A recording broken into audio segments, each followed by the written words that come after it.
it's Ree here. We're back for another video. In this week's video, I'm going to show you how I bleach dyed a bullseye pattern onto an old workout shirt. Let's go. I found the center, that's where I want to have the bullseye, and I took a golf ball and placed it there on the bottom and then tied a rubber band. Kind of reminded me of how to make a ghost out of a white shirt. And then I kind of gave it a little twist to make sure that it was tight and started wrapping rubber bands.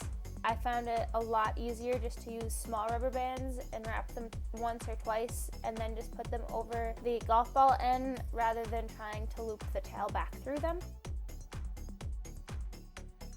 And I put these at a pattern short gap, maybe a ½ inch, and then a longer gap, maybe an inch, down the length of the pattern.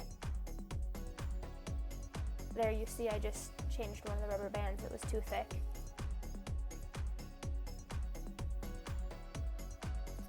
So then we're going to take bleach. Going to make sure we have gloves on first. And then we're going to take our bleach and bleach in the narrow bands. Now they don't have to be perfect because it's tie-dye, but we want to make sure that they're roughly even for this particular pattern. And I'm going to bleach all of one side and then roll it over once and bleach all of the other side. And I'm making sure to get a pretty heavy dose of bleach on each side so that it soaks through to the center of that band. And then we're gonna let it sit. This was 10 to 15 minutes, and how long you let it sit is going to affect how bleached it gets. Then I cut the rubber bands back off. Careful not to stab your scissors into your shirt as you're doing this. Bleached fabric can be weaker than normal fabric.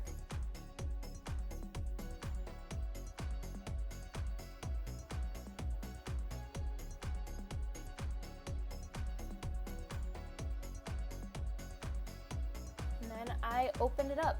That golf ball will fall out of the center, so make sure you're still over your work surface because the golf ball can have some bleach on. There's my pattern, and I love how this turned out. I think this is amazing, and I'm kind of in love with that orange color. I don't know if this orange will stay, but we're gonna rinse the bleach out and then wash it, and I'll show you what the final result looks like here in a second. So here's my final result. It did fade out in the wash a little bit and didn't turn out quite as orange as I had hoped, but I'm still pretty happy with this. It's definitely gonna go back into my pile of workout shirt. Let me know what you think of this in the comments below, and I'd appreciate it if you like and subscribe. Thanks!